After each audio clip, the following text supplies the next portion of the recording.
저는 한 아이를 키우고 있는 40대 평범한 아줌마입니다. 다른 나라에는 시집살이가 잘 없다고 하는데 왜 이렇게 우리나라에서만 심한지 아직도 잘 모르겠어요. 지금은 이혼을 했지만 안면몰수한 그 사람들을 생각하면 아직도 치가 떨립니다. 결혼하기 전까지는 몰랐다가 결혼 직후부터 저는 끔찍한 시집살이에 시달렸어요. 결혼을 준비하는 과정에서는 그다지 과한 예단이나 혼수를 요구하지도 않았고 다른 집들과 마찬가지로 적당한 수준의 가격에 맞춰서 각자 모은 돈으로 결혼식을 올렸습니다. 그때까지는 이 정도면 시댁운도 좋다고 생각했었어요. 하지만 결혼을 하고 난 이후로는 남편도 시댁도 마치 가면을 벗듯이 정체를 드러냈죠. 여기 가서 좋은 기운 좀 받아와서 아들 낳아야지. 이번 주말에 시간 괜찮지? 결혼 직후에는 아직 회사 생활을 하고 있었던 터라 주말에는 쉬고 싶었지만 어머님은 매번 저를 찾아와서 주말마다 아이를 생기게 해준다는 절이며 명소들을 데려가셨습니다. 다녀오면 녹초가 되었지만 시댁까지 어머님을 모셔다 드리고 와야 했어요. 사회생활을 하는 것만으로도 너무 지쳐 있었는데 주말마저 그렇게 빼앗겨 버리니 오히려 몸이 안 좋아졌습니다. 피곤이 누적이 되니까 감기나 잔병 치레들도 많이 했었고요. 그런데 어머님은 그런 저를 보고서 차라리 회사를 그만두고 집에서 몸을 챙기면서 아이를 가지는 게 어떻냐고 하셨습니다. 어차피 아이를 낳으면 회사는 그만둬야 되니까 일찍 그만두라는 거죠. 그런데 저는 아이를 낳고서도 일을 그만둘 생각이 없었습니다. 맞벌이를 해도 아이를 부족하지 않게 키우는 게 될까 말까인데 남편 혼자 벌어오는 돈으로는 빠듯해도 너무 빠듯할 게 눈에 선했거든요. 거기다 남편보다 제가 월급도 많았었는데 그만둬도 남편이 그만두는 게 맞았죠. 하지만 이런 생각을 입 밖으로 꺼내면 어머님이 까무러칠 게 분명하니까 속으로만 생각을 하고 있을 수밖에 없었습니다. 하지만 어머님은 틈만 나면 얼른 회사를 그만두라면서 저를 닥달하셨고 저는 겉으로는 알겠다고 하면서 그냥 계속 회사를 다닐 생각이었어요. 그런데 어머님은 제 상상을 뛰어넘으시는 분이셨습니다. 제가 연차를 쓴 날에 직접 회사로 찾아오셔서는 저희 팀장님까지 찾아가셔서 저 대신 사직서를 내려왔다면서 사직서를 내고 제 짐까지 모두 들고 오신 거예요. 팀장님도 당황하셔서 저에게 연락을 주시지 않았다면 아무것도 모를 뻔했죠. 저도 너무 놀라서 급하게 회사로 갔을 때는 이미 어머님이 제 짐을 들고 가버리신 후였습니다. 그 모습을 직장 동료들이 다 봤다고 하니 너무 창피해서 고개를 들 수가 없겠더라고요. 나는 우리한테 알게 모르게 불만이 쌓여서 그런 건 줄 알았어. 그럴 리가요. 일단 사직서는 버려주세요. 너무 죄송해요. 저도 어머님이 이렇게까지 하실 줄은 상상도 못했어요. 그래, 어머님이랑 이야기 잘해보고 어차피 사직서는 양식이 엉망이라서 수리가 안 돼. 걱정 마. 그날 다른 팀원과 팀장님에게 몇 번을 사과했는지 기억도 안 납니다. 어머님, 저한테 말도 없이 그렇게 무작정 회사로 가시면 어떡해요? 네가 하도 회사를 안 그만둬서 그렇지 뭘 그렇게 꾸역꾸역 다니려고 해? 저 꾸역꾸역 다니는 거 아니에요. 계속 일하고 싶어요. 아이 낳는다고 해도 저는 일 그만둘 생각이 없어요. 그럼 애는 누가 돌봐? 엄마가 이렇게 무책임해서 되겠어? 물론 저도 아이 낳으면 육아휴직도 쓸 거예요. 아직 태어날지도 모르는 아이 때문에 회사를 그만두고 싶진 않아요. 그러니까 다음부턴 그러시지 마세요. 뭐라고? 애는 안 낳을 거야? 회사를 다닌다고 아기를 안 가질 거라는 말은 아니잖아요. 그거나 뭐가 달라? 시어머니랑은 도무지 말이 안 통하더라고요. 결국엔 제가 죄송하다는 말로 끝이 났습니다. 여보, 어머님이 오늘 우리 회사까지 찾아가셔서 사직서까지 나 대신 내셨대. 뭐라고? 엄마가 어떻게 거기를 알고 찾아가셨는데? 회사 이름이랑 부서는 알고 계시니까 로비에서 물어보셨겠지. 당신이 좀 말려봐. 어머님이랑은 도무지 말이 안 통해. 내가 엄마를 어떻게 말려. 오늘 당신이 말했으니까 더는 안 그러실 거야.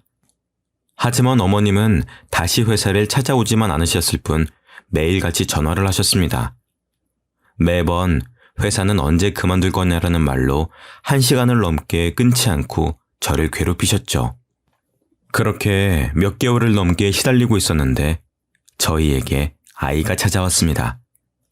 아이가 생겼다는 말을 하면 또 당장에 회사를 찾아갈 기세여서 한동안은 밝히지 않다가 6개월이 지났을 때쯤 출산 휴가를 내고 어머님께 말씀드렸죠. 아이가 생겼다고 하니 엄청 기뻐하시더라고요. 그 이후로 어머님은 임신한 사람한테 좋다는 건 다 해주셨습니다. 아이를 낳으려면 몸이 튼튼해야지. 요즘에는 다들 몸이 약해서 그렇게 그 제왕절개라는 걸 한다더라. 응? 그렇게 애를 쉽게 낳으면 정이 생기겠어? 넌 무조건 자연분만할 거지? 네, 저도 최대한 자연분만으로 하고 싶죠. 그렇지? 아유, 너는 그래도 생각이 똑바로 박혀서 좋네. 저도 물론 몸이 따라준다면 자연분만을 생각하고 있었습니다. 하지만 그게 제 마음대로 되는 것도 아니고 결국에 제왕절개를 해야만 했었죠. 20시간이 넘는 진통 중에 도저히 안 될 것 같아 유도 분만을 했었지만 그것마저 실패해서 제왕절개 수술을 빨리 들어가야 되는 상황이었어요. 하지만 어머님은 그때까지도 고집을 꺾지 않아서 한바탕 난리가 벌어졌죠. 조금만 더 기다려봐요. 유도분만 주사까지 맞았으니까 애가 나오겠죠. 이미 기다릴 대로 기다렸습니다. 더 이상은 위험합니다. 네, 선생님. 얼른 수술해주세요. 이러다 저희 애부터 죽겠어요. 사돈, 너무 성급하신 거 아니에요? 조금만 더 기다려봐요. 지금이 몇 시간째예요? 당신네들 손자 때문에 우리 애 죽일 셈이에요? 죽이다뇨!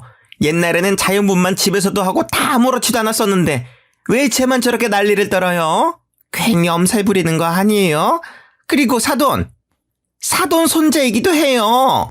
사돈, 지금 그게 20시간을 넘게 배 아픈 애한테 할 소리예요? 선생님, 그냥 무시하고 수술해주세요. 더는 우리 딸 아픈 꼴 못 보겠습니다.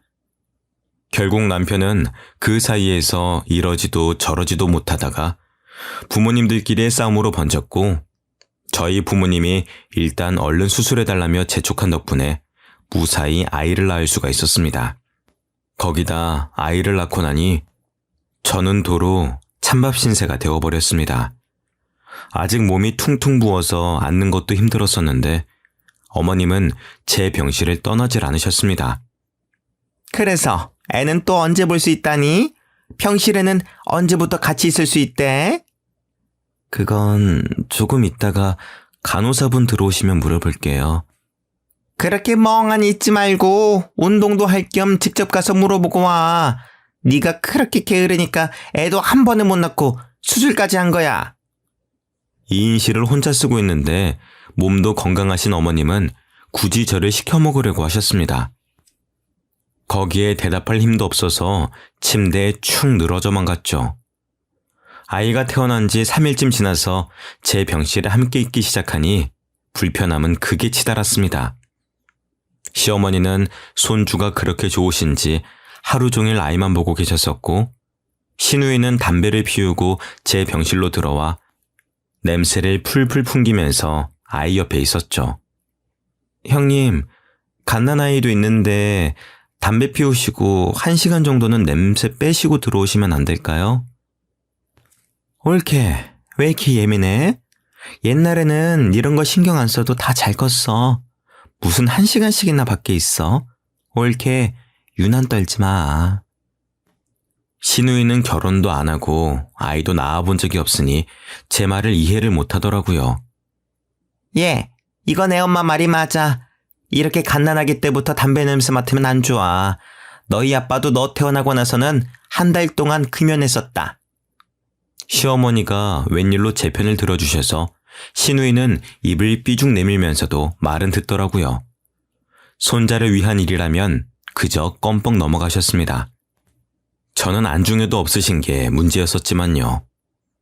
아이를 낳고 병원이 너무 갑갑해서 산후조리원에도 안 가고 집으로 돌아왔었는데요. 저는 산후조리사를 쓸 생각이었습니다. 아무래도 몸이 너무 안 좋아져서 회복하는 동안에는 필요할 것 같더라고요. 그런데 그 소식을 들으신 어머님은 거품을 물고 반대하셨어요. 너는 돈이 나만 하니? 돈 아깝게 산후조리사는 왜 불러? 갓난아이 있는 집에 자꾸 바깥 사람 들이면 안 좋아. 뭘 믿고 사람을 써? 아는 언니가 소개해 주신다고 하셔서요. 믿을 만한 분이에요. 그래도 어쨌든 바깥 사람이잖아. 정 필요하면 내가 해줄 테니까 그런데 쓸데없이 돈 쓸 생각하지 마. 돈 아까운 줄도 모르니? 어머님은 사람을 부를 돈으로 차라리 자기한테 용돈이나 좀 챙겨달라고 하시면서 기어코 본인이 제 산후조리를 해주겠다고 하시더라고요. 결국엔 또 어머님한테 치고 어머님이 원하시는 대로 하기로 했습니다. 그런데 시어머니한테 맘 편히 이거 해달라 저거 해달라 부탁하는 게 어디 쉽나요? 빨래도 마음대로 돌리시고 옷은 다 상해서 엉망이 되어버렸지만 뭐라 하기도 애매했습니다. 아이를 낳고 나니 손발이 너무 차가워져서 찜질팩을 달고 살아야 했었는데 어머님은 무슨 유난을 떠냐면서 이러쿵 저러쿵 저에게 핀잔만 잔뜩 늘어놓으셨습니다. 그렇게 아무것도 안 하고 누워만 있으니까 그런 거야.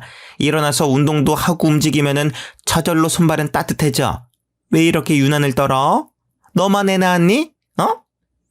결국에는 산후조리는커녕 어머님의 잔소리에 겨우겨우 몸을 움직여 집안일을 했습니다. 몸을 움직여야 임신한 동안 찐 살도 빠지고 몸도 돌아온다는 핑계로 결국엔 집안일의 대부분은 제가 하게 되는 건 정해진 수순이었죠. 거기다가 남자는 집안일을 하는 게 아니라며 남편은 집안일에 손도 못 대게 했었고 남편이 퇴근하고 나면 어머님은 오늘 일을 너무 많이 해서 삭신이 쑤신다더니 혼자서 집안일을 다 한 것처럼 말씀을 하신 덕에 남편과 싸움도 났었습니다.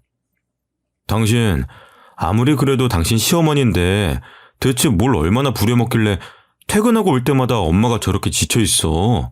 당신도 조금은 도와야지. 내가 뭘 그렇게 부려먹어. 당신이 봤어? 빨래도 밥도 청소도 다 내가 하는데 어머님이 부려먹기는 뭘 부려먹는다는 거야? 어머님은 그냥 손주 보러 오시는 것뿐이야. 당신은 도와주러 오신 분한테 꼭 그런 식으로 말을 해야 되겠어? 오신 김에 손주도 보시는 거겠지. 과장해서 말하지 마. 엄마 힘든 거 뻔히 보이는데 왜 거짓말을 해? 남편은 제가 힘들어서 살이 쪽쪽 빠지는 건 안 보이는지 어머님 편만 들고 있더라고요. 결국엔 몇 번의 싸움 끝에 산후조리사도 어머님도 안 부르는 걸로 합의했습니다.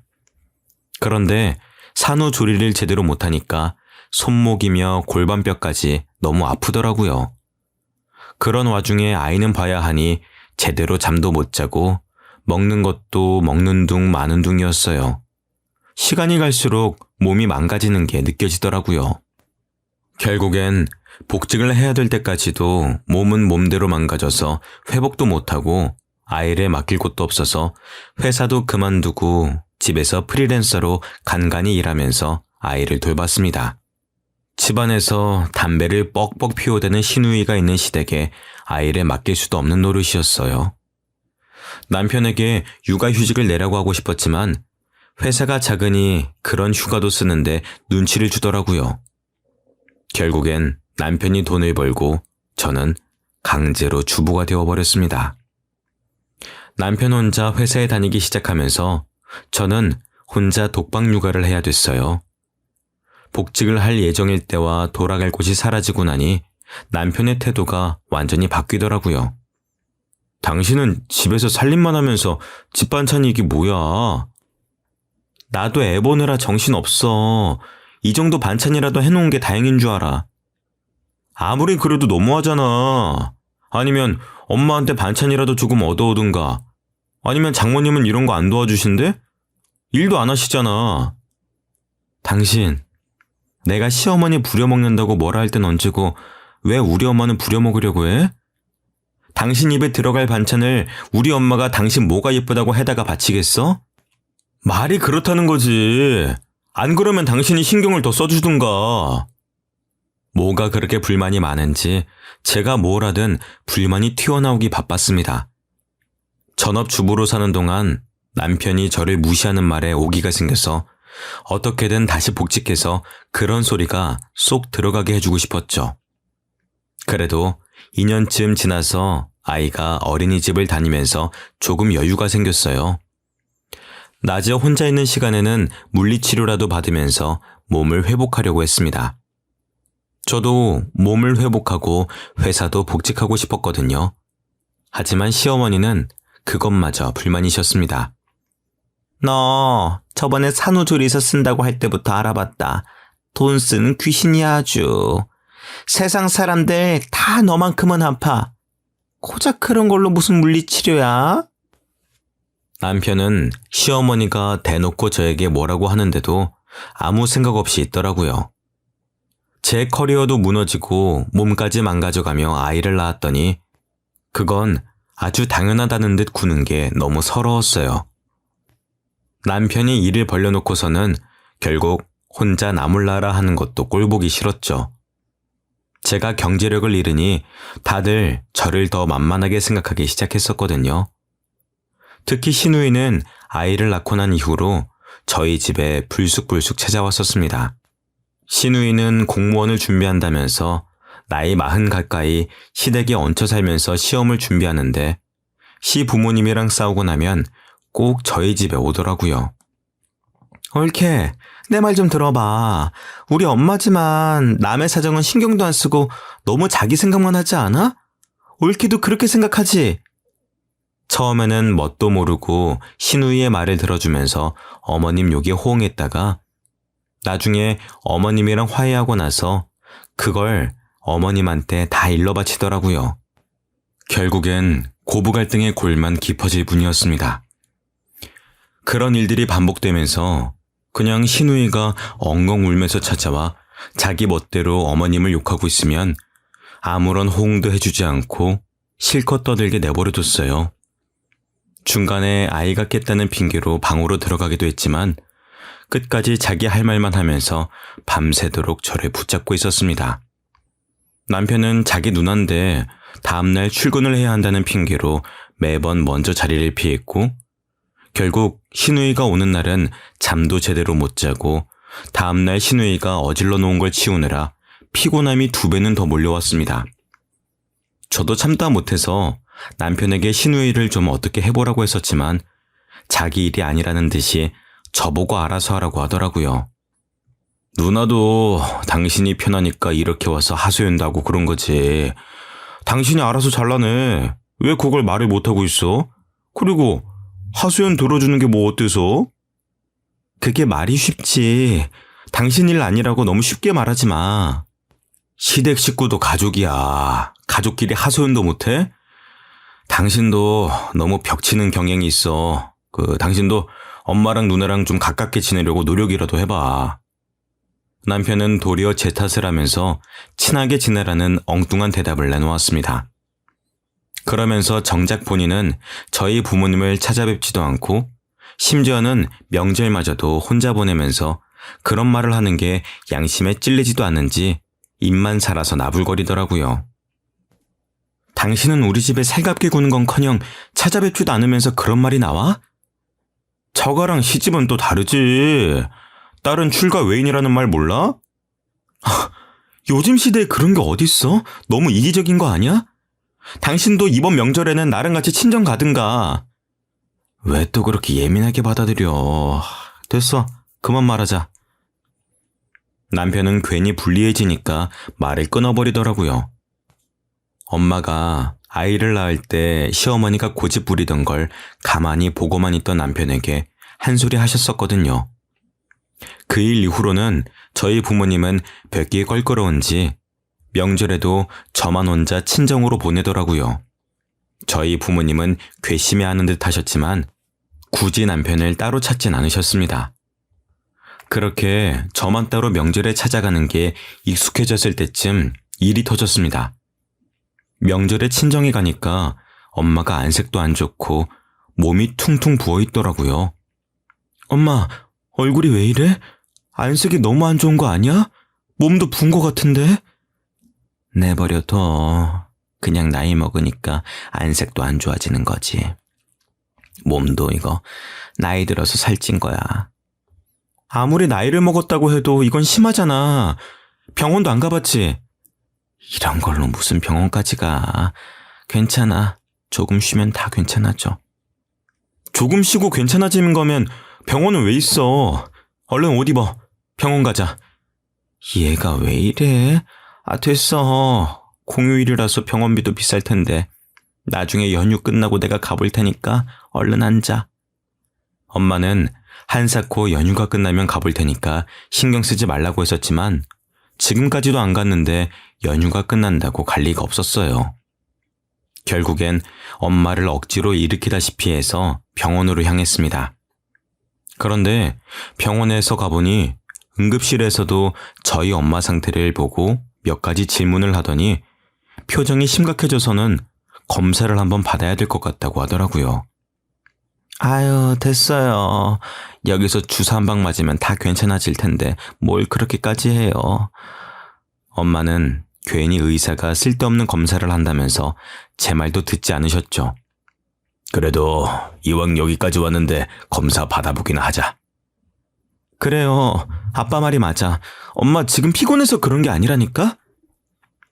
엄마는 결국 아빠와 제가 설득에 설득을 거듭한 후에야 검사를 받아보셨습니다. 검사를 해본 결과 엄마가 신장 기능이 너무 떨어져서 투석을 받아야 된다고 하더라고요. 지금까지 어떻게 참으셨어요? 혈뇨도 보시고 몸이 안 좋은 걸 느끼셨을 텐데. 저는 그냥 나이 들어서 그런 줄 알았죠. 많이 심각한 건가요? 당장 투석 일정부터 잡아야 될 것 같습니다. 일단 입원하셔서 이번 주부터 일단 투석 들어갈게요. 이번 주부터요? 병원 왔다 갔다 하면서 받는 거 아닌가요? 그건 환자분들 상태마다 다른데 환자분은 상황이 심각하셔서 일단 입원하셔야 됩니다. 신장 이식 받으시면 제일 좋은데 혹시 가능하신 분 있으신가요? 저요. 제가 할게요. 너는 몸도 안 좋은 애가 무슨 이식이야. 내가 할게. 너희 엄마 이렇게까지 될 동안 몰랐던 나도 책임이 있어. 아빠와 저는 서로 자기가 이식을 하겠다며 나섰었지만 검사 결과 저희 둘 다 부적합 판정을 받았습니다. 아빠는 당뇨가 있으신 데다 저도 신장 기능이 떨어지는 편이라 이식이 안 된다고 하더라고요. 괜히 제가 몸 관리를 못해서 이식을 못 해드린다는 마음에 너무 죄송했습니다. 안 맞을 수도 있지. 그게 어디 네 마음대로 되는 거니? 신경 쓰지 마. 엄마는 신경 쓰지 말라고 하셨었지만 그게 어디 마음이 편하겠어요? 명절 내내 엄마와 아빠와 병원에서 생활하다가 축 처진 채로 집으로 돌아갔습니다. 안 좋은 일이 있었다는 게 얼굴에 다 드러났는지 남편이 웬일로 친정에서 있었던 일들을 묻더라고요. 당신 처가에서 무슨 일 있었어? 왜 이렇게 표정이 안 좋아? 엄마, 병원에 입원하셨어. 입원? 갑자기? 어디가 안 좋으신 건데? 사고라도 당하신 거야? 신장이 안 좋으셔서 신장 이식자 구할 때까지 투석 받으셔야 된대. 당신이나 장인어른 신장은 안 맞대? 당연히 다 검사해 봤지. 아빠는 당뇨라서 안 되고 나는 신장 기능이 떨어진대. 그럼 이식은 누구한테 받으실 수 있는데? 기증자 기다려야지. 빨리 나타나야 할 텐데. 남편은 제가 기증자를 기다린다는 말에 입을 꾹 다물더라고요. 괜히 제가 남편에게도 검사를 받아보라고 할까봐 그러는 게 뻔히 보였어요. 그리고 며칠이 지나고 남편은 괜히 찔렸는지 병문안을 가자고 먼저 이야기를 꺼내더라고요. 그래도 병문안은 가봐야지. 병원이 어디라고 했지? 나 퇴근하고 같이 가자. 그리고 병문안을 가보니 남편이 왜 병문안을 가자고 했는지 알 것 같았습니다. 장모님 소식 듣고 제가 얼마나 놀랐는데요. 몸은 괜찮으세요? 괜찮아. 뭘 그렇게 걱정을 해. 신경 쓸 필요 없어. 마음 같아서는 제 신장이라도 이식해드리고 싶었는데 얼마 전에 회사에서 건강검진을 해보니까 저도 당뇨가 조금 있더라고요. 도움이 못 돼드려서 죄송해요. 남편은 혹시나 제가 신장 이식을 해달라고 말을 꺼낼까봐 먼저 선수를 치려고 병문안을 온 거였습니다. 어찌나 안타까운 척을 잘하는지 깜빡 속아 넘어갈 뻔했죠. 검진 결과서라도 들고 오라고 따지고 싶었지만 괜히 몸도 안 좋은 엄마 앞에서 목소리를 높여봤자 좋을 게 없으니 꾹 참고만 있었습니다. 남편은 제가 이럴 거라는 걸 알고 저희 부모님이 계신 자리에서 말을 한 것 같았어요. 그래야 나중에 남편이 이식을 해준다고 해도 몸이 안 좋은 사람에게 못할 짓이라며 안 받으실 테니까요. 남편이 이런 데는 머리를 잘 굴리더라고요. 그런데 1인실이라 그런가 아버님 짐도 꽤 많아 보이시네요. 입원하고 난 이후로는 그냥 나도 여기서 같이 지내고 있어. 집은 가끔씩 옷만 새로 가지러 갈 때 가고 나머지는 그냥 여기서 살고 있지. 병문안을 갔다가 돌아오는 길에 남편이 하는 말은 어이가 없었습니다. 근데 장인어른하고 장모님 두 분 일도 안 하시는데 1인실 비용은 어떻게 감당하시려고 저렇게 대책도 없이 떡하니 잡아놓으신 거야? 미리 말하는데 난 병원비 못 보태드려. 남편은 혹시나 자기에게 도움을 청할까봐 걱정이 됐었는지 미리 차단을 해버리더라고요. 어처구니가 없었습니다.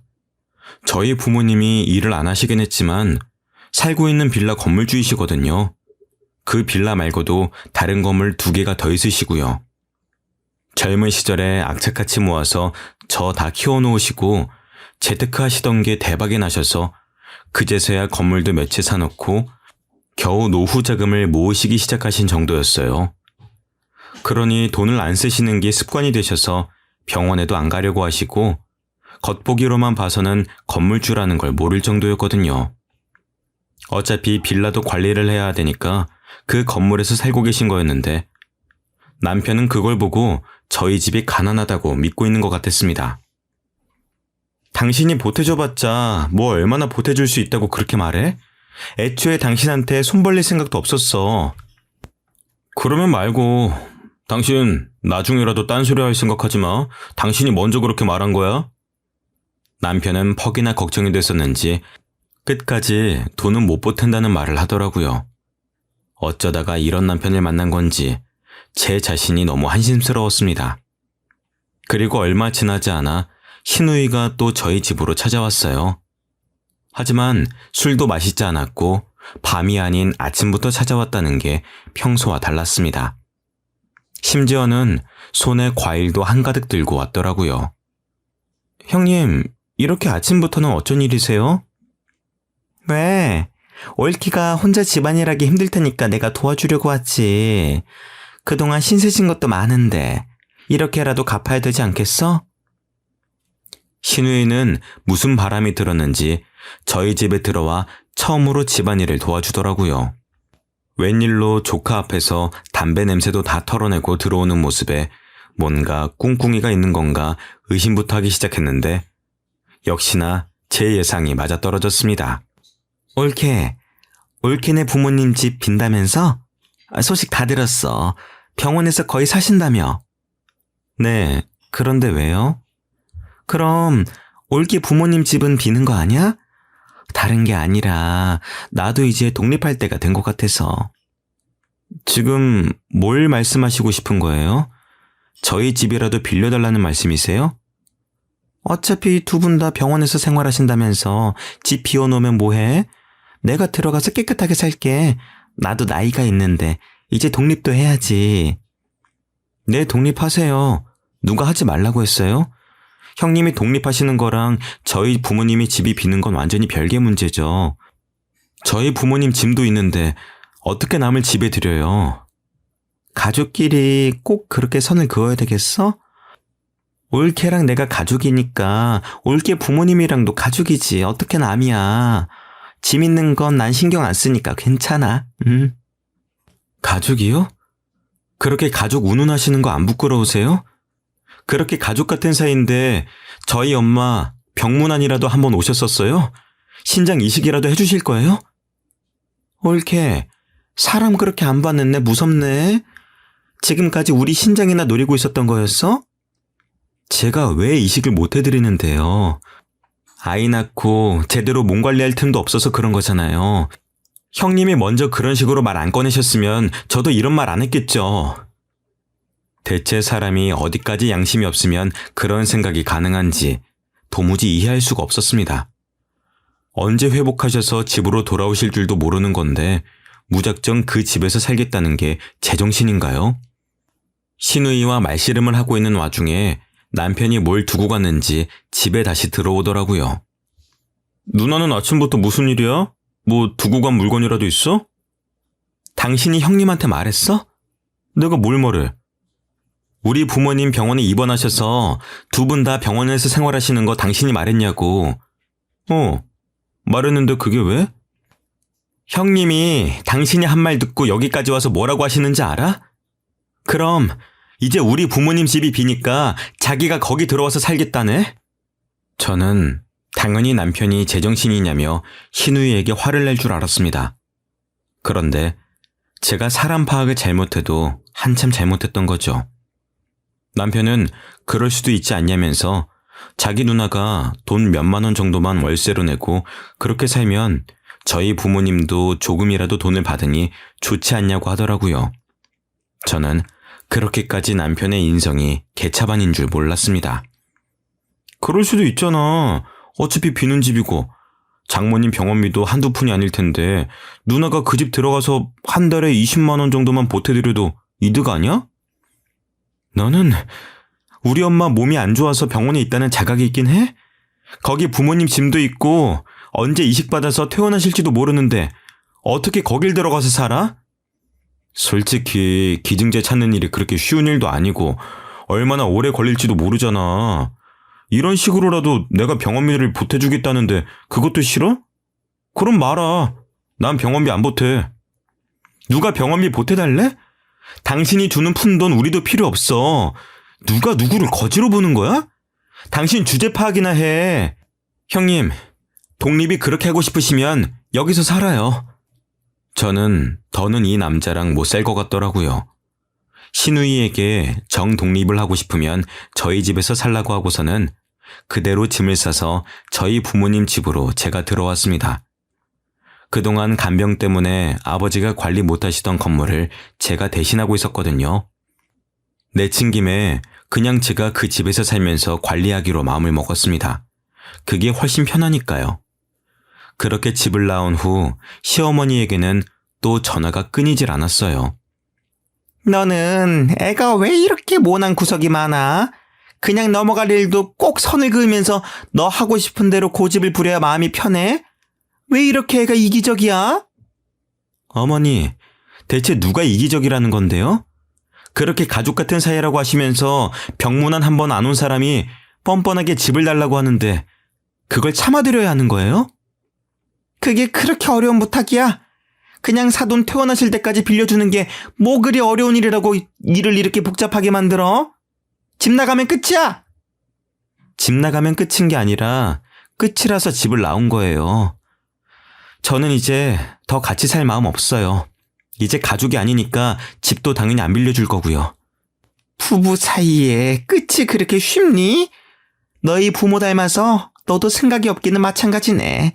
돈이 없으면 눈치라도 있어야지. 너 이혼해도 위자료는 한 푼도 못 줘. 위자료요? 그깟 푼돈 저도 필요 없어요. 그리고 저희 부모님이 생각이 뭐가 없는데요? 돈도 없으면서 병원 1인실을 쓰는 게 생각이 있는 사람이니? 그러면서 나중에 돈 빌려달라고 할 게 뻔하지 뭐. 쓸데없는 걱정하지 마세요.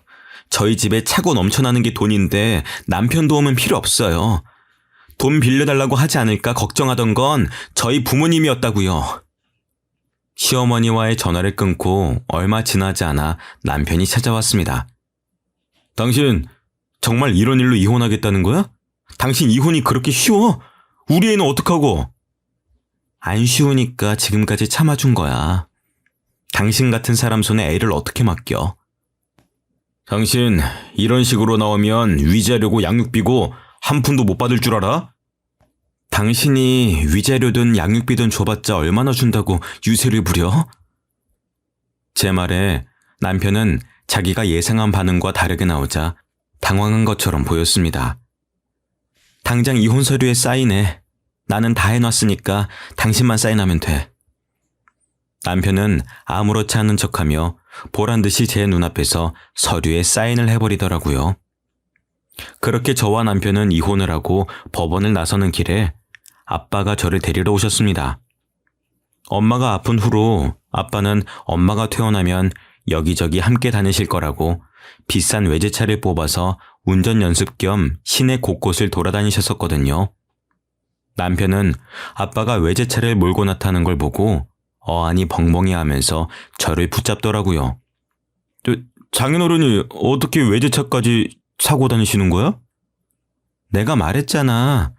당신이 주는 푼돈은 필요 없다고. 부모님이 사는 그 빌라 전체가 아빠 명이야. 그거 말고도 건물이 더 있는데 당신은 그것도 모르고 누가 누굴 걱정한 건지. 다시는 우리 눈앞에 띄지 말게. 못난 사위도 사위라고 마음에 안 들어도 다 참아주고 있었더니 정도껏 해야지. 장인어른, 건물 가지고 있으셨다는 것 정말입니까? 왜? 이제서야 우리 재산을 들으니까 후회가 되나? 이미 기회는 지나갔어. 다시는 우리 집 사람들 눈에 띄지 말게. 알겠어? 이미 끝난 마당에 그게 진짜면 어떻고 아니면 어떡하게? 멍청하면 착하기라도 하든가. 어쩜 이렇게 하나같이 다 뒤떨어지는지. 제가 남편을 보며 비웃어주자 남편은 어안이 벙벙해서 그 자리에서 굳어버리더라고요. 저는 그런 남편을 두고 아빠의 차를 타고 그 자리를 떠났습니다. 그 이후로 상황 파악이 뒤늦게 끝난 건지 남편은 매일같이 전화를 걸어댔어요. 제가 전화를 받지 않으면 구질구질하게 문자까지 남기면서 다시 합치자고 했습니다. 여보, 내가 그동안 생각을 잘못했어. 장모님 신장이식 검사 한 번 더 받아볼게. 가족이어야지 이식 심사도 잘 통과되잖아. 그러니까 우리 재결합하자, 어? 엄마가 이식 결정이 나지 않았더라면 저도 그 말에 흔들렸을지도 모릅니다. 재결합하고 다시 이혼해서 위자료든 돈을 뜯기는 한이 있어도 엄마만 다시 건강해진다면 그 값을 지불할 생각은 당연히 있었죠. 하지만 남편이 그렇게 구질구질하게 굴 때쯤 뇌사자의 신장을 이식받기로 했습니다. 엄마는 운이 좋게 그 기증자분의 신장을 이식받을 수가 있었고 무사히 퇴원까지 할 수가 있었습니다. 그 사실을 아이에게 들었는지 아이와 만난다는 핑계로 자꾸 저와 만나려고 하더라고요. 시우도 어린데 부모가 같이 있는 환경에서 키우는 게 낫지 않겠어? 시우도 우리가 같이 살았으면 좋겠다고 하던데 엄마로서 그걸 모르는 척 할 거야? 당신 시우 핑계 대면서 재결합은 꿈도 꾸지 마. 자꾸 그러면 시우도 못 만나게 할 거야. 어떻게 그렇게 매사에 매정하게 말을 할 수가 있어? 너는 애가 불쌍하지도 않아? 너 같은 아빠는 필요 없어. 너 이혼하기 전까지 애랑 같이 시간을 보낸 적이 있긴 해? 그동안 일한다는 핑계로 주말에도 잠만 자고 아이랑 말도 잘 안 했으면서 아빠 자격도 없어 넌. 아빠 자격? 내 애야. 내 핏줄인데 자격이 뭐가 필요해? 당신 애 만날 때마다 같이 살고 싶다고 말하라고 시키는 거 모를 줄 알았어?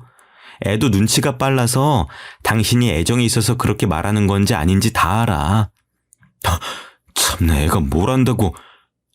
시우가 진짜 그렇게 말했어? 그럼 내가 들은 것도 없이 막무가내로 찔러보는 거겠니? 내가 너같이 멍청한 줄 알아? 그러니까 애라도 보고 싶으면 다시는 개수작 부리지 마.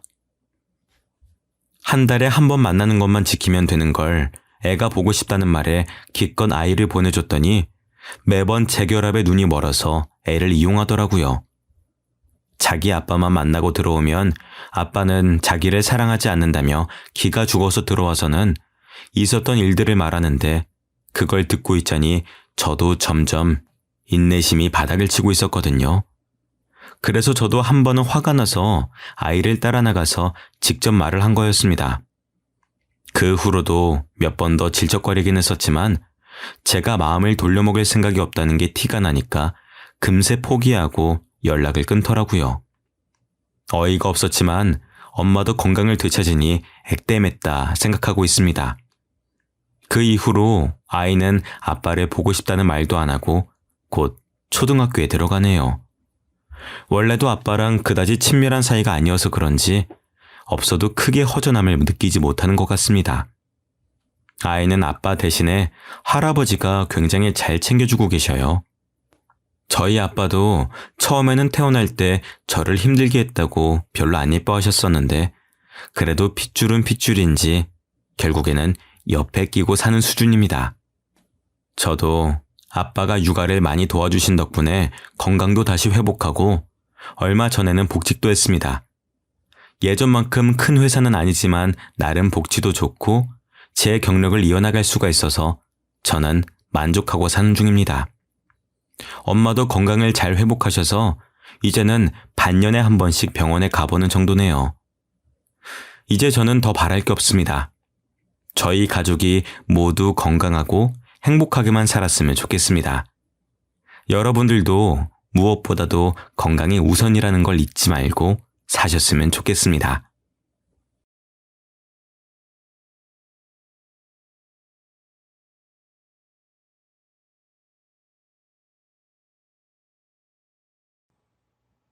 안녕하세요. 저는 결혼한 지 얼마 되지 않은 30대 남성입니다. 제 아내는 해외 유학파입니다. 이 점이 너무 멋지고 특별해 보였는데 지금은 너무 더러워 보여서 이혼을 하게 되었습니다. 무슨 이유 때문에 그런지 궁금하신 분들은 제 사연을 끝까지 봐주시길 바랍니다. 저랑 아내는 수영교실에서 만났습니다. 같은 시간대 수업을 들으면서 굴곡진 몸매로 제 눈길을 사로잡았죠. 몸매뿐만 아니라 화려한 수영복도 시선을 끌었습니다. 보통 수업을 들으러 오면 무난한 디자인을 많이 입고 오는데 아내는 누구나 뒤돌아볼 원색의 디자인을 입고 왔거든요. 정열적인 레드와 눈이 부실 만큼의 형광 초록색 패턴의 수영복이었습니다. 안 그래도 눈에 띄는 사람인데 그런 수영복을 입고 다니니 수영교실 회원들이 전부 다 기억하고 있더군요. 아내가 수업을 빠지는 날이면 그분은 안 온 거냐고 서로 물었습니다. 저도 그래서 아내를 주의주시하고 있는데 해외 유학파라 인상착의가 화려하고 말투가 특이하다는 소문이 돌았습니다. 게다가 제가 너무 가고 싶었던 하와이에서 대학을 다니며 20대를 보냈다고 하는 거 있죠? 최근 한국으로 돌아와 영어학원 강사로 일하고 있다고 합니다. 그 말을 듣는 순간 하와이 대학을 다녔다고 하는데 왜 수영을 배우는 걸까 싶더라고요. 하와이라면 어딜 가든 바다가 보이니 헤엄을 당연히 쳤을 것 같았습니다. 제주도 사는 사람은 어딜 가든 귤이 보여서 귤을 자주 먹듯이 하와이 사람들도 왠지 그럴 것 같았거든요. 제가 그 생각을 하고 있다가 아내를 보자마자 슬그머니 말을 걸어보았습니다.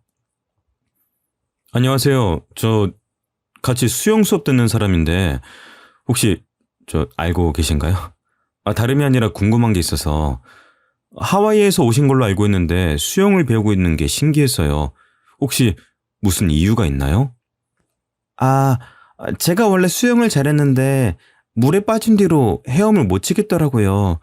너무 무서워서 몸이 안 움직여져서 수영장에서는 잘 될까 수업 받아보고 있어요. 그런데 잘 안 되네요. 킥판 없으면 아직 수영하기가 힘이 들어요. 아내가 이렇게 말하길래 땡 잡았다고 생각했습니다. 그래서 수업 끝나고 같이 수영하면서 연습을 하자고 했죠. 안 그래도 물이 무서워서 진도가 안 나간다는 핑계를 대고 아내와 약속을 잡았습니다. 사실 저는 수영을 아주 잘했습니다. 중급반에 있다가 초급반으로 내려온 건데 그 이유가 아줌마들 때문이었거든요. 텃세가 어찌나 심한지 절 구석으로 내모는 것도 모자라 틈만 나면 모여서 제 뒷담을 하였습니다. 그게 너무 불편해서 초급반으로 내려달라고 했죠. 집 근처 수영장이 여기밖에 없어서 열불이 났었는데 처음으로 아주머니들의 텃세가 감사히 여겨졌습니다. 예쁘고 몸매 좋은 것도 모자라 하와이 유학까지 다녀온 똑똑한 여자를 만나게 되었으니까요. 정말 제 이상형이었습니다. 해외 유학을 다녀온 영어 잘하는 여자에게 환상이 좀 있었거든요. 저는 해외 한번 다녀와 본 적이 없어서 자유롭고 개방적인 외국 문화가 부러웠습니다. 워킹 홀리데이나 해외 유학 다녀온 여자들을 조심하라는 어른들의 말이 있긴 했지만 자격지심이라고 생각했습니다. 자기가 갈 수 없는 곳을 여자가 다녀오니 괜히 시샘하는 것 같았는데요. 시샘할 시간에 저처럼 똑똑한 여자를 꼬셔야죠. 저는 망설이지 않고 아내와 수영하는 데 온갖 시간을 다 썼습니다. 아내와 친해졌다고 느껴졌을 때 밖에서 식사하자고 제안해 보았죠. 지연 씨, 혹시 오늘 시간 되시나요? 여기 맛집 알게 돼서 가볼까 하는데 지연 씨도 같이 가요. 제가 이렇게 말하기 무섭게 지연 씨의 뒤에서 누군가 걸어오고 있었습니다. 키는 190 정도에 어깨는 거짓말 안 치고 제 팔 길이만 했습니다. 근육도 우락부락한 것도 모자라 보이는 흑인이었죠. 우리 동네에서 외국인을 보기 힘들어서 신기한 것도 신기한 건데 그렇게 큰 사람은 처음 봐서 눈을 떼기가 힘들었습니다. 게다가 아내한테 다가가서 뭐라 이야기하더니 아내를 데려가 버리더라고요.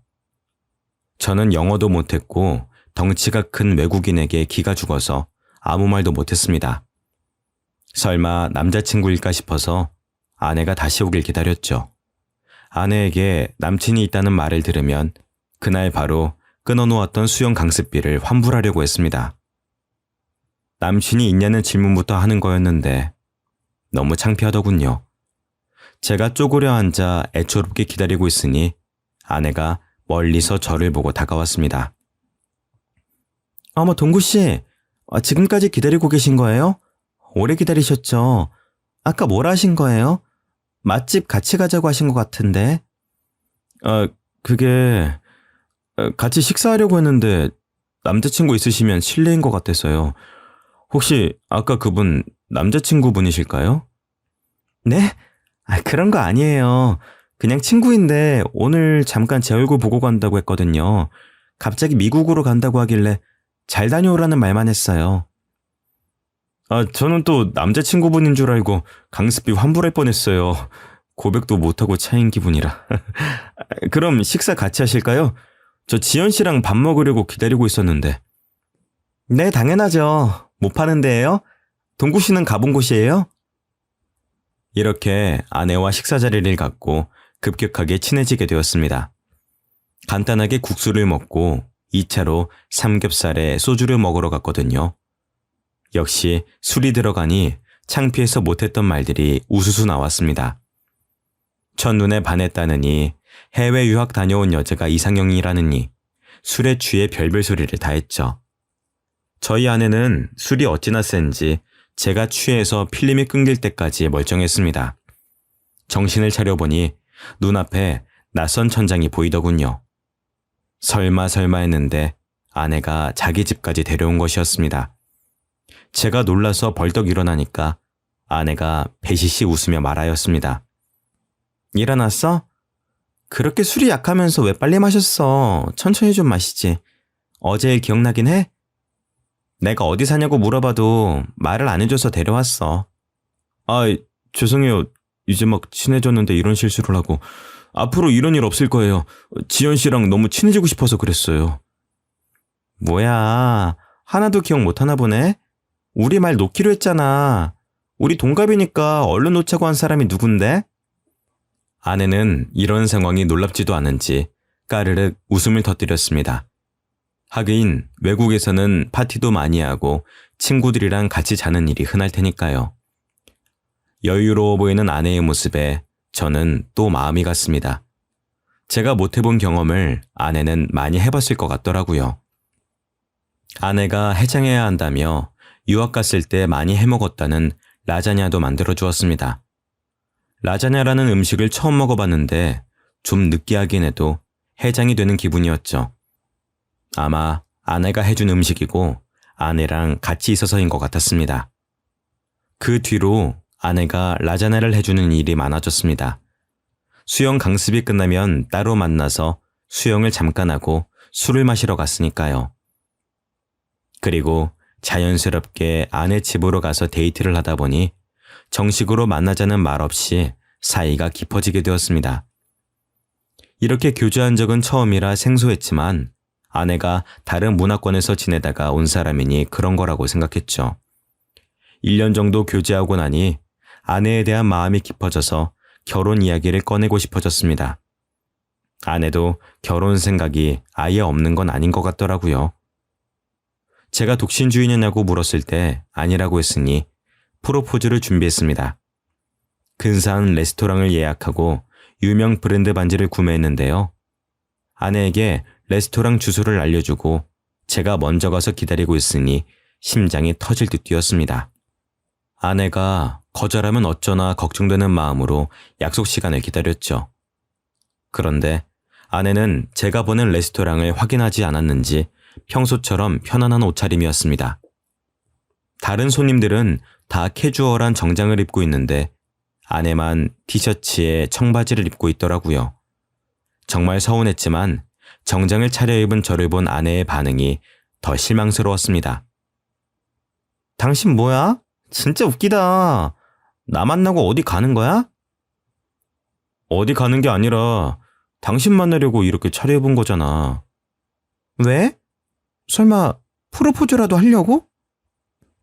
여러분도 그때 아내 표정을 보셨어야 합니다. 농담이라도 하는 것처럼 푹 하고 웃음을 터뜨리더니 제 표정이 굳으니까 갑자기 미안해 하더라고요. 그제야 제가 프로포즈할 거라는 사실을 눈치챘나 봅니다. 갑자기 울상을 지으며 제 팔에 붙잡더군요. 아니, 말을 하지 그랬어. 난 그것도 모르고 이렇게 왔네. 우리가 진짜 결혼을 약속하고 만난 사이도 아니고 내가 말 안 하면 어떻게 알아? 결혼을 약속하고 만난 사이가 아니라니? 그럼 나만 진지했어? 설마 당신은 나 가볍게 만날 생각이었던 거야? 설마 난 그런 생각 없었어. 나도 당신이랑 결혼하고 싶었어. 그런데 하와이 사람들은 약혼하고 보통 결혼 준비하니까 그랬지. 한국에서 산 시간보다 하와이에서 산 시간이 많아서 헷갈렸나 봐. 미안해, 자기. 아내가 문화 차이 때문에 그런 거라고 하니 이해하려고 노력했습니다. 저도 더 이상 서운해하지 않고 준비한 대로 반지를 건네주었죠. 결혼하자는 프로포즈를 하니 아내가 바로 받아들이며 정말 고맙다고 해주었습니다. 고민도 않고 바로 결혼하자고 하니 정말 아내다운 결정이었는데요. 저희 결혼 준비 과정도 시원시원했습니다. 굳이 돈 많이 쓸 필요 없다고 작은 결혼식에서 조촐하게 식을 올리기로 하였습니다. 화려한 결혼식은 아니었지만 아내는 굉장히 행복해하고 만족스러워 하더라고요. 이런 말하면 문매를 맞을 것 같아서 말 안 하려고 했지만 해야겠습니다. 한국 여자들이랑 다른 느낌이었거든요. 외국물을 먹어서 그런지 사치에 별 신경을 쓰지 않고 저와 함께 해주었습니다. 결혼 준비도 반반, 집도 반반. 연애할 때도 느꼈지만 모든 게 더치페이였습니다. 덕분에 아내를 향한 마음이 더 커졌죠. 하지만 역시 결혼은 집안과 집안끼리 하는 것이라 그런지 이런 아내의 눈에 눈물을 흘리게 만들어버렸습니다. 저희 엄마가 상견례 자리가 끝나고 저를 따로 불러서 결혼을 반대한다는 거 있죠. 어떤 여자랑 결혼해도 좋을 것 같다던 엄마가 아내의 유학 사실을 알게 된 뒤로 한 반대였습니다. 지연이 해외 유학 다녀왔다며. 그것도 하와이에서 아예 살았었다고? 동구야, 이 결혼 다시 생각해봐야겠다. 왜 엄마 유학 다녀온 게 뭐 어때서? 옆집 아들이 유학 다녀온 여자랑 결혼했다가 바람나서 이혼했다고 하더라. 그리고 유학 간 애들은 반문화에 너무 노출되어 있어. 걔 팔에 문신이 있던데 너무 노는 애 아니니? 요즘은 아무리 다들 문신한다고 하지만 유학 간 애가 문신 있는 건 좀 그렇다. 엄마가 아무리 봐도 캥기는 부분이 있어서 그래. 엄마, 그건 다 편견이야. 하와이로 가서 공부만 하고 온 애한테 왜 그래? 나랑 사귀는 동안 남자 문제 한 번도 없었던 애야. 네가 그걸 어떻게 아니? 그리고 보통 공부하려고 뉴욕 같은 데 가지 않니? 하와이는 휴양지로 알고 있는데 거기로 공부하러 갔다니까 영 수상하더라. 처음에는 참 착하고 똑부러진 것 같다고 돈도 반반씩 하자고 해서 좋다고 할 때는 언제고 왜 이러는 건데. 내가 지연이 놓치면 좋은 여자 만날 수 있을 것 같아? 나같이 애매하게 벌고 애매하게 생긴 놈이 그것 때문에 결혼 파토 내면은 내 인생도 끝장이야. 평생 혼자 남을 수도 있다고. 동구야, 이러지 말고 차분하게 생각해봐라. 우리 집안이 해외 유학 보낼 수 있는 집안이랑 급이 맞겠니? 예전에도 이상한 것에 꽂히면 하루 온종일 그것만 이야기하더니 이번에는 아내의 유학 사실에 꽂힌 모양이었습니다. 엄마가 끝까지 아내와 결혼을 다시 생각해보라고 하길래 호적에서 파라고 했죠. 단지 하와이에서 공부하고 왔다는 이유 하나만으로 결혼을 반대하는 엄마가 이해가 되지 않았습니다. 진짜로 제가 그 뒤로 연락을 끊어버리니까 엄마가 하는 수 없이 결혼을 하라고 하더군요. 겨우 아내와 결혼에 꼴이 나게 되니 아내를 향한 마음이 더 애틋해졌습니다. 이런 사람과 평생을 함께하고 싶어 해서 그런지 아이도 금방 생겼죠. 신혼여행 때 딸아이가 생겨서 이름도 아내 이름과 비슷한 지유라고 지었습니다. 하지만 지유가 생기면서 큰 문제가 생겼습니다. 아내도 모 영어학원에서 강사로 일을 하다가 그만둘 만큼 배가 불러오고 있었거든요. 저는 또 회사를 다니고 있었고 지방 출장이 잦은 영업직이라 아내를 봐줄 사람이 필요했습니다. 이 무렵부터 장모님이 저희 집에 와주셔서 집안일을 도와주셨는데요. 친정과 저희 집이 가까워서 왔다 갔다 하겠다고 하시던데 아내의 몸이 점점 더 무거워지면서 아예 자고 가시는 일이 잦아졌습니다. 어쩌다 보니 장모님과 반동거를 하게 된 것이죠. 장모님이 처음에는 안 그러시더니 제가 편해지셨는지 잔소리가 많아지셨습니다. 제가 퇴근하고 방 안에 누워있는데 무턱대고 문을 열고 들어오시더라고요. 장서방, 도대체 언제까지 누워만 있으려고 그래? 퇴근하고 돌아왔으면 집안일 좀 하고 그래야지. 내가 언제까지 다 해줘야 하는지 모르겠다. 우리 딸애도 그래. 몸 무겁다고 집안일 할 생각이 전혀 없어 보여. 힘들다고 징징댈 거면 애가찌를 말아야지. 아잉. 장모님 죄송해요. 지금이라도 집안일 할게요. 뭐부터 하면 될까요?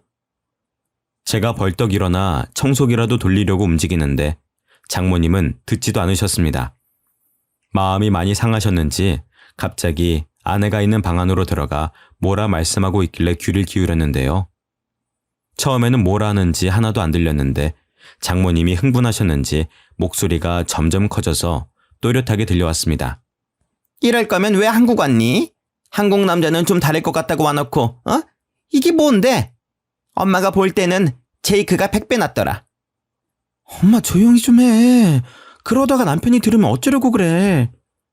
너무 안타까워서 그런다. 안타까워서. 응? 제이크가 나한테 얼마나 잘해줬는지 아니? 걔는 퇴근하고 와서 나 고생한다고 어깨 주물러주고 밥도 해주던 애야. 그런데 정서방 그놈은 도대체 뭐하는 애니? 다중하기를 해. 돈을 잘 벌어오기를 해. 이름도 없는 중소기업 다니는 놈한테 뭐하러 시집을 가서? 아휴. 엄마 그만해. 여기서 남편 회사 이야기는 왜 나와? 제이크는 명문대학 나와서 구글에서 일했잖아. 엄마 친구들도 구글이 어떤 곳인지는 안다. 삼성보다 큰 대기업 아니니 대기업? 걔 아직도 구글에서 일한다고 하지 않았니? 지금이라도 다시 만나볼 생각 없어? 없다니까 왜 그래? 제이크 그놈 착한 애 아니야. 아주 쓰레기라고. 쓰레기는 무슨, 아휴. 네가 한국으로 온다고 하니까 걔가 실망해서 잠깐 한눈 판 거 아니야. 나라도 그러겠다. 그리고 네 뱃속에 있는 애기 청서방 애기 맞니? 제이크 애기면 어쩌려고 그래? 제이크가 흑인이라서 싫다고 할 때는 언제고 왜 자꾸 제이크 이야기 꺼내는데? 이제 제이크랑 끝났어. 우리 애는 남편에게 확실하니까 그만 좀 해. 장모님이 도대체 무슨 말씀을 하시는 걸까요? 아내 뱃속에 있는 아기가 제 아기가 아닐 수도 있다는 말에 심장이 빠르게 뛰기 시작했습니다. 때마침 아내도 발소리를 내며 나오려고 하길래 모르는 척 청소기를 붙잡았죠. 제가 청소를 하는 척 연기를 하는데 아내가 눈물을 흘렸습니다. 왜 우냐고 물어봐도 이야기를 안 해주더라고요. 저는 아내의 전 남자친구가 흑인이어도 괜찮았습니다. 저도 예전에 사귄 여자친구가 없는 것도 아니고 누구나 옛 연인은 있는 거니까요. 아내 뱃속에 있는 아기가 제 아이면 되는 것이었습니다. 그러다 아내 배가 점점 불러오면서 입덧이 찾아오게 되었습니다. 아내가 먹덧을 하면서 히스테릭이 점점 심해지기 시작했죠. 뭐라도 안 먹으면 헛구역질이 나온다는 이유 하나만으로 집에 있는 모든 음식을 다 먹는 것도 모자라 생활비를 거덜냈습니다. 장을 봐서 오는 것도 아니고 핸드폰으로 주문해서 과자와 아이스크림, 인스턴트 음식으로 배를 채웠죠. 제가 좀 먹으려고 살펴보면 아내가 다 먹고 없었죠. 식비를 좀 줄이자고 눈치를 주거나 한 입만 달라고 하면 아내의 눈빛이 확 달라졌습니다. 나 먹덧 하는 거 알고 있잖아. 내가 먹는 게 그렇게 아까워? 임신해서 이러는 거 아니까 조금만 참아주면 안 돼? 나도 이러기 싫어. 안 그래도 살이 너무 쪄서 우울하단 말이야. 아내의 말대로 아내는 임신 전부터 20kg 가까이 더 쪄 있었습니다. 탄탄하고 멋진 몸매가 점점 커지고 둥글둥글해지다 못해 굴러갈 것 같더군요. 제가 조금이라도 먹지를 못하게 하거나 먹는 걸로 잔소리하면 소리를 지르기 일쑤였습니다. 그만 좀 해. 우리 지유가 듣는다고. 우리 지유가 배고프다는데 자꾸 그럴래? 나 이거 안 먹으면 토할 것 같다고. 그렇게 내가 보기 싫어? 옛날보다 더 뚱뚱해져서 꼴 보기 싫은 거지, 응? 아니야, 여보. 나는 당신 건강 망가질까봐 그러지. 내가 책에서 봤는데 임신 중에 체중이 너무 늘면 아기는 물론 산모한테도 안 좋대. 그러니까 우리 건강한 음식만 먹으면서 지유 나오길 기다리자, 응? 싫어. 지유가 피자 먹고 싶대. 샐러드 같은 거 너무 먹기 싫대. 아내가 날이 갈수록 먹을 거에 예민해지더라고요. 조금만 식단 조절을 하려고 하면 신경질을 부렸습니다. 물론 저도 먹덧을 하면 자꾸만 헛구역질이 나오고 속이 더부룩한 건 알고 있었습니다. 하지만 아내는 먹덧을 넘어서서 먹을 것에 너무나도 집착하게 되었습니다.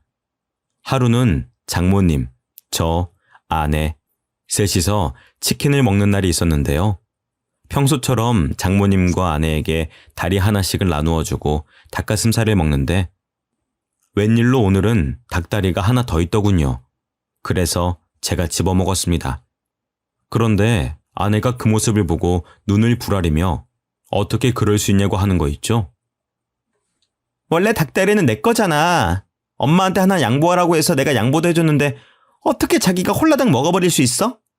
당신은 양심도 없어? 나는 홀몸이 아니잖아. 당연히 당신이 양보해줘야 하는 거 아니야? 아니, 당신 지금 닭다리 다 먹지도 않았잖아. 나도 다리 좀 먹자. 당신 임신한 후로 한 번도 안 먹어봤어. 나도 퍽퍽살 싫어하고 다리살 좋아한다고. 우리 지유가 먹고 싶대. 원래 다리살이 제일 맛있는 거 알잖아. 아빠가 돼가지고 딸한테 양보해야지. 자기가 홀라당 다 먹어버려? 여보, 임신 전에는 안 그러더니 요즘 왜 그래? 왜 이렇게 먹을 것에 집착하냐고. 내가 언제 못 먹게 했어? 아내 뱃속에 애도 있고 장모님 앞이기도 해서 되도록 참으려고 했습니다. 하지만 그동안 쌓인 게 많이 있어서 저도 터지고 말았는데요. 제 편을 들어주실 줄 알았던 장모님께서 오히려 제게 화를 냈습니다. 청서방, 아예 먹지 말라는 것도 아니고 다리살 하나 양보 못해? 그렇게 먹고 싶으면은 내 거 먹어. 나 참, 딸 남편이란 놈이 먹을 것 가지고. 장모님도 보셨잖아요. 먹을 거 앞에서 자기만 생각하는 거. 저번에 불고기랑 냉면 먹을 때 자기가 불고기 다 먹어놓고 나한테 다시 사오라고 짜증냈던 거 기억 안 나세요? 저는 그때는 참았어요. 그런데 장모님께서도 그렇게 말씀하시면 어떡해요? 원래 임신하면은 예민해지고 그러는 거야. 내가 누누이 말했는데 아직까지 이러면 어떡해? 못 배운 놈이라 그런지 말귀도 못 알아듣네. 못 배운 놈이라니. 장모님께서 제 콤플렉스를 알고 하는 말이었습니다. 제가 충격을 받아서 아무 말도 못하고 있으니 아내가 제 접시에 있는 닭다리를 가져다가 먹더군요. 그렇게 딸이 귀하면 자기 닭다리를 내어줄 것이지 저한테만 뭐라 하는 장모님이 이해가 되지 않았습니다. 괜히 험한 말이 나올까봐 자리에서 일어서니 장모님이 저를 향해 소리를 지르셨습니다. 내가 아직 식사하고 있는데 어딜 가? 내가 자리 뜰 때까지 있어야지. 자네 부모님은 그것도 안 가르쳤나? 그런 말씀하지 마세요. 제가 대학은 못 갔어도 부모님께서 교육은 잘 시켜주셨거든요. 장모님, 갈수록 말이 심해지시는 거 아세요? 처음에는 안 그러셨잖아요. 저한테 갑자기 왜 이러시는데요? 왜 그러긴? 보면 볼수록 밉상이나 그런다. 입만 열어도 멍청하게 느껴져서 무슨 대화를 할 수가 있어야지. 우리 딸도 그래서 점점 짜증이 많아지고 있는 거야. 너한테 말을 못하고 있는데 같이 살면 살수록 실망스럽다고 하더라. 제가 뭘 했다고 그러세요? 여보, 말해봐. 뭐가 그렇게 실망스러운데? 됐다. 괜히 내 딸한테 뭐라 하지 마라. 지연아, 이리로 와. 방해가 있자. 제가 아내에게 이유를 캐물으려고 하니까 장모님이 아내를 데리고 가버리더라고요. 이때부터 확실하게 아내와 사이가 멀어지고 있다고 느꼈습니다. 아내와 장모님이 같이 있는 시간이 늘어나면 늘어날수록 아내가 제게 적대적으로 변하더군요. 진짜로 아내 뱃속에 있는 아기가 제 아기가 아닌 걸까요? 어쩌면 제이크라는 흑인 남자의 아기일 것 같아서 불길한 예감이 들었습니다. 그래서 아내도 날이 갈수록 예민해져서 예전 같지 않은 걸까 싶었습니다. 뱃속에 있는 아기가 남의 아기라고 물을 수도 없고 아내와의 관계 때문에 정말 고민이 많았습니다. 무턱대고 직구를 날렸다가 아내와 이혼하게 되면 정말 끔찍할 것 같았죠.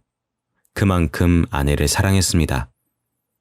아내가 솔직하게 털어놓아 준다면 이혼할 생각도 없었습니다. 아내를 정말 사랑하지만 내가 흑인 아기를 잘 키울 수 있을까? 아내가 어디서부터 날 속인 걸까 생각하면 생각할수록 괴로워져서 잠을 못 잤습니다. 덕분에 회사에서도 집중이 안 돼서 여러 번 혼났을 정도였으니까요. 이제는 아내에게 진실을 알아내서 사과를 받아내든 오해를 풀든 해야 할 것 같았습니다. 그래서 그날 바로 퇴근하는 길에 아내가 좋아하는 회와 무알코올 맥주를 사갔습니다. 연애할 때부터 회랑 소주를 좋아했으니까요. 임신한 몸이라 소주는 못 먹지만 무알코올 맥주는 괜찮을 거라고 생각했습니다. 이거면 아내와 함께 서로의 속마음을 허심탄회하게 털어놓을 수 있을 것 같았죠. 그런데 제가 집으로 들어가니 장모님께서 저를 반기시기는커녕 바로 봉투 안을 보더군요.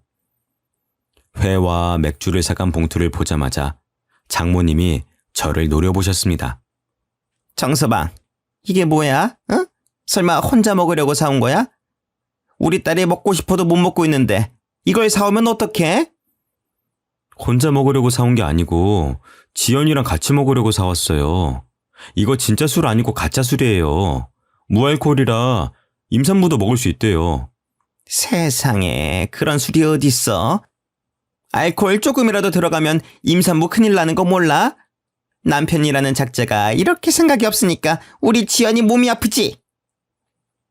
지연이 몸이 아파요? 어디가 아픈데요? 자네가 알 필요 없네. 알 자격도 없으니까 썩 꺼져. 네? 장모님 도대체 왜 이러시는데요? 아내는 멀찍이 서서 제가 집에서 쫓겨나는 것만 지켜봤습니다. 출산일이 다가오고 있는데 몸이 아프다니 저는 걱정이 돼서 어디 안 가고 기다리고 있었죠. 오랫동안 서 있다가 다리가 아파서 바로 문 옆에 있는 비상구 쪽에 앉아 있었는데 문 열리는 소리가 들렸습니다. 장모님께서 머리를 빼꼼 내미시고 복도 쪽을 바라보시더니 뒤에다 대고 없다고 하시더군요. 드디어 장모님과 아내가 이러는 이유를 알게 될 것 같아서 인기척을 내지 않고 더 구석으로 가서 숨어 있었습니다. 아내는 장모님과 함께 나오더니 엘리베이터 버튼을 눌렀습니다. 그러면서 충격적인 말들을 꺼내기 시작했습니다. 이러다가 걸리면 어떡해. 계단이라도 굴러야 하나? 엄마, 아는 병원 없어? 진짜로 애 지워주는 병원 없는 거야? 몰래 애 지우고 와서 네가 스트레스 줘서 유산됐다고 하면 되잖아. 예, 몸 상하게 무슨 애를 지워. 그냥 정서방 모르게 입양시키고 애 낳다가 죽어버렸다고 해. 그래야 나중에 위자료도 두둑히 챙길 거 아니야. 역시 그러는 게 낫겠지? 예정일 얼마 안 남았으니까 슬슬 준비해야겠다. 아무래도 제가 들었던 말이 사실이었나 봅니다. 아내 뱃속에 있는 애가 제 애가 아니었던 거죠. 저는 그 말을 들은 순간 집으로 돌아갈 수 없게 되었습니다. 마침 다음날이 주말이라 다행이었죠. 정신없이 술을 들이켰다가 길바닥에서 잠들었습니다. 금요일부터 일요일까지 전부 다요. 동상 걸릴 정도로 추운 날이 아니라서 죽지 않았습니다. 하지만 차라리 엄청 추운 겨울날이라서 동사에 걸려서 죽었음 하는 마음이 들더군요. 그만큼 괴로웠습니다. 제 두 귀로 제이크의 아기 같다는 말을 들었을 때에도 아내를 사랑해서 믿었는데 제가 너무 바보같이 느껴지더군요. 그렇게 평일을 맞이했는데 도저히 회사에 갈 수 있는 몸 상태가 아니었습니다. 회사에는 병가를 내고 진지하게 퇴사를 고민하였습니다. 퇴사를 하고 훌쩍 떠나버릴까 하는 마음이 들었지만 주말 내내 마셨던 술이 깨면 깰수록 생각이 바뀌었습니다. 잘못은 아내가 했는데 제가 이렇게 고통스러워할 필요가 없죠. 아내에게 똑같이 복수를 해줘야 했습니다. 그래서 모르는 척 집으로 돌아가 아내에게 몸은 괜찮냐고 물었습니다. 평소처럼 눈치 보는 척 연기하며 아내의 비위를 맞춰주었는데요. 아내는 제가 모든 사실을 알아낸 것도 모르고 짜증을 내더라고요. 어디 갔다가 이제 온 거야? 월요일인데 출근 안 했어? 당신이 아프다고 하니까 병원 가냈어. 당신 간호하려고 그랬는데 몸은 좀 어때? 왜 말도 안 하고 병가를 내? 그냥 당신 쉬고 싶어서 그런 거 아니야? 회사 안 가는 거면 청소기 좀 돌리고 빨래 좀 해. 아내가 주말 동안 청소 한 번 안 했는지 집안은 난장판이었습니다. 며칠 전까지만 해도 아내가 청소를 안 하더라도 모든 게 용서가 됐는데 이제는 용서가 안 되더군요. 아내에 대한 마음이 점차 정리되면서 속으로 복수의 칼을 갈았습니다. 신도 제 편을 들어주시려는지 예정일보다 일찍 아내의 양수가 터졌습니다. 아내가 무척이나 당황스러워하면서 저를 떼어놓고 가려고 하더군요. 저는 기어코 아내를 따라가 아내가 어떤 아이를 낳을지 기다렸습니다. 그래도 전 마지막까지 아내가 동양인 아이를 낳길 바랐습니다. 하지만 간호사가 안고 나온 건 흑인 아이였죠. 간호사도 이런 경우가 처음이었는지 매우 당황스러운 표정으로 제게 아기를 안겨주었습니다. 간호사는 물론 의사, 조무사까지 제 눈치를 보고 있더군요. 아내가 정신을 잃을 법도 한데 자기가 낳은 아이를 보고 어떻게든 일어나려고 했습니다. 저를 부르며 손짓하길래 가까이 다가가 봤죠. 여보, 내 애기 예뻐? 정신이 없어서 못 봤는데 당신은 봤어? 원래 갓난아기는 까만 편이래. 시간 지날수록 하얘지니까 너무 걱정하지 마. 정말 말도 안 되는 변명이었지만 저를 붙잡으려고 아무 말이나 내뱉었습니다. 하긴 남편이 잘못했다는 귀책 사유를 만들어내서 이혼한 후 위자료를 받아내려던 여자였으니까요. 제 복수를 위해 아내의 말을 믿어주는 척 연기하였습니다. 이때부터 아내와 장모의 히스테릭이 사라져버렸습니다. 그동안 위자료를 위해 연기를 했던 거죠. 그 대신 아내와 장모가 저 몰래 모여서 귓속말을 하는 것을 들었습니다. 조리원에서 몸조리만 하면 되니까 저보고 집에 가라고 해놓고 둘이서 무슨 꿍꿍이를 꾸미고 있더라고요. 아이고, 이걸 어쩌면 좋냐. 제이크 얘기인 거 다 들켜버린 것 같은데. 이러다 위자료 받는 게 아니라 이혼당하고 위자료까지 내줘야 하는 거 아니야? 아니야. 지금까지 별말 없는 거 보니까 내 말 믿어주는 것 같아. 지금이라도 지유 입양 보내자. 내가 갑자기 아파서 병원에서 죽었다고 할게. 내가 어떻게든 정서방 못 오게 막을 테니까 네가 어떻게든 입양 절차 밟아놔라. 그리고 너 제이크 그 흑인 놈 만나기만 해봐. 정서방한테 제이크 만나다 걸리면 네 인생 아주 끝장날기 뻔하니까. 안 만난다니까. 제이크 미국으로 갔어. 아내는 장모에게 이리 말해놓고 막상 장모가 입양 절차를 알아보겠다고 가버리니 급하게 짐을 싸고 있었습니다. 누군가와 약속이라도 있는 듯 핸드폰을 보며 걸어가더니 집이 아니라 조리원 근처 카페에서 누군가를 만나러 가더군요. 제가 수영장에서 본 그 흑인을 보러 간 것이었습니다. 그 흑인이 바로 제이크였던 거죠. 영어로 대화를 나누어서 알아들을 수 없었지만 아내가 너무 기뻐하며 한국어로 이야기해 주어서 무슨 내용인지 알아차렸습니다. 정말? 네가 책임져 준다고? 그럼 우리 결혼하고 같이 사는 거야? 남편이랑 이혼만 하고 오면 되는 거지? 응? 아내가 제이크에게 안기며 뽀뽀를 하고 온갖 애정 표현을 다 하더군요. 정말 눈뜨고 볼 수 없었지만 아내의 모든 걸 알아내기 위해 참아냈습니다. 집으로 돌아온 아내는 임신을 핑계대며 집안일을 다 시키거나 자신의 짜증을 안 받아주면 나쁜 놈 만드는 데에 그치지 않았습니다. 저를 더 나쁜 놈 만드는 데 급급해진 거죠. 충격적인 일은 밤에 일어났습니다. 침대에 나란히 누워서 잠든 척 눈을 감고 있었는데 아내가 슬그머니 일어나더군요. 그리고 제 폰을 들고 무언가 흔적을 남겨두고 있었습니다. 몇 분 뒤에 화장실 가는 척 일어나서 그 핸드폰을 들고 나와봤죠. 모르는 사람의 번호를 저장해놓고 다른 여자와 바람을 피는 것처럼 대화 내용을 꾸며놓고 있었습니다. 저랑 이혼하려고 전화번호까지 새로 만든 것 같더라고요.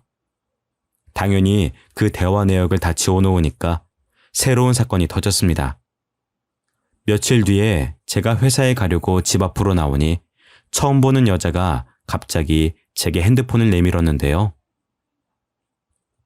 저기 혹시 여자친구 있으신가요?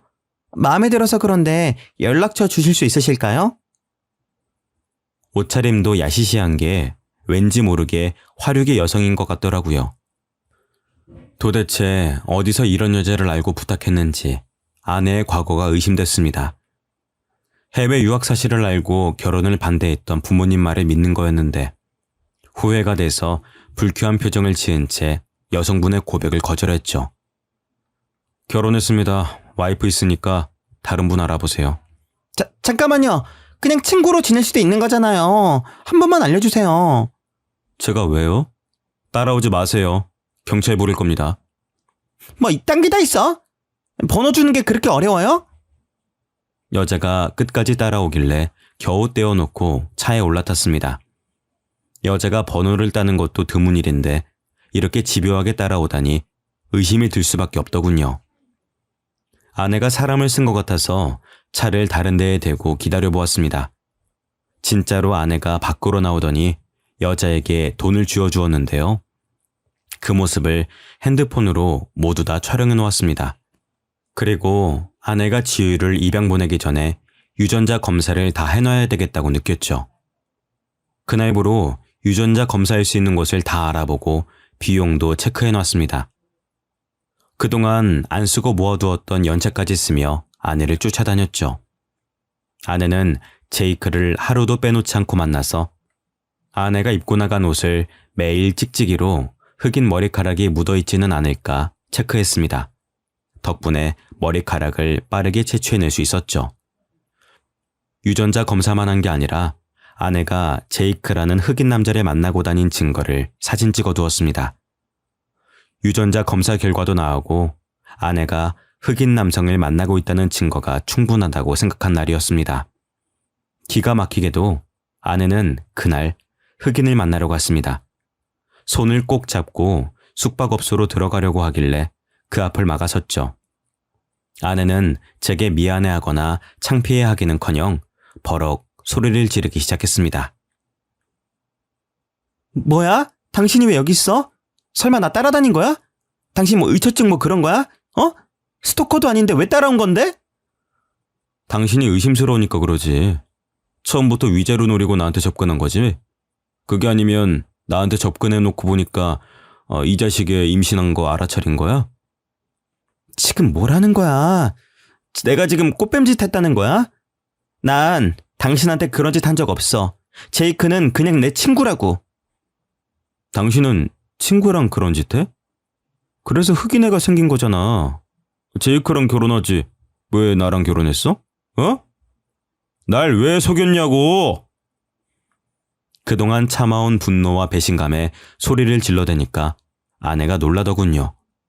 하긴 아내 앞에서 이렇게 화를 낸 건 처음이었습니다. 아내를 사랑하는 마음에 늘 인내심으로 견뎌왔으니까요. 아내가 제이크 손을 잡고 무서워하는데 정말 어이가 없더라고요. 그래서 가방에 넣어둔 사진을 꺼내서 보여주었습니다. 당신이 저 흑인 놈이랑 데이트하는 사진 맨날 찍어놨거든? 응? 증거가 이렇게 많이 모이더라. 이뿐인 줄 알아? 지유랑 제이크랑 유전자가 일치한다는 증거도 잡아냈어. 유전자 서류 복사본을 아내 얼굴에 집어 던지니까 그제야 아내가 부들부들 떨더군요. 그러다 닭똥 같은 눈물을 뚝뚝 흘리며 불쌍한 척을 하였습니다. 여보, 나는 그러려고 그런 게 아니라 내가 이 자식한테 당한 거야. 억지로 당해서 임신하게 된 거라고. 내가 사랑하는 건 제이크가 아니라 당신이야. 내가 그 말을 믿을 것 같아? 처음부터 끝까지 거짓말만 하는 사람이랑 지낼 생각 없어. 우리 이혼하자. 난 당신이랑 이혼할 준비 다 끝냈어. 아니야. 내 말 좀 믿어달라니까? 난 피해자야. 아내가 끝까지 거짓말을 하길래 흑인이랑 잘 먹고 잘 살라고 버려두고 왔죠. 그 뒤로도 아내가 제 회사로 찾아와 제발 봐달라고 빌었지만 이혼 소송을 진행 중입니다. 위자료는 물론 사기죄 합의금까지 받아내서 떵떵거리며 살고 있네요. 빈털터리가 된 아내는 흑인 집에 얹혀 살려고 찾아간 것 같지만 연락이 끊긴 것 같았습니다. 다시 저를 찾아와서는 제발 자기랑 만나달라고 하더라고요. 자기야, 나 제이크한테 배신당했어. 지유 키워주겠다고 해놓고 미국으로 도망가 버렸다고. 그러니까 우리 다시 합치자. 응? 우리 지유는 어떻게 하려고 그래. 아빠 없이 키울 순 없잖아. 그래도 한때는 진짜 딸이라고 생각했으니까 당신이 아빠가 되어주면 안 돼? 나 어떻게든 나쁜 놈 만들려고 성질도 두고 집안일 다 시킬 때는 언제고 유산까지 못 가니까 이런 거 아니야. 너랑 장모가 하는 이야기 다 들었어. 그때 녹음이라도 하는 거였는데 말이야. 괜히 너 같은 걸 믿어가지고. 네 계획대로 유산이 되거나 몰래 애 입양시키는 일이 성사됐으면 어땠을까? 나는 평생 죄인으로 살았겠지. 안 그래? 내가 설마 그러겠어? 너무 답답한 마음에 그랬던 거야. 여보, 제발 내 말 좀 믿어줘. 아내가 이번에는 바지가랑이를 붙잡고 엉엉 울길래 힘껏 차버렸습니다. 와이프가 아스팔트 바닥에 넘어져서 우는데도 하나도 불쌍해 보이지 않더군요. 그래서 그 흑인 찾으러 미국으로 가라고 하고 저는 회사로 들어가 버렸습니다. 제가 퇴근할 때까지 회사 앞에 있길래 경찰에 신고하는 것도 잊지 않았죠. 아내가 회사나 부모님과 같이 살고 있는 집으로 찾아올 때마다 경찰에 신고를 해줬더니 다시는 찾아오지 않았습니다. 제가 콩깍지가 조금이라도 늦게 벗겨졌다면 어땠을까요? 자꾸만 끔찍한 생각이 들어서 이렇게나마 사연을 보내봅니다. 여러분들은 사랑한다고 저처럼 다 감싸고 이해하려고 하지 말고 짚고 넘어가셔야 되는 부분은 꼭 확인하고 넘어가시길 바랍니다. 지금까지 제 사연 들어주셔서 감사합니다.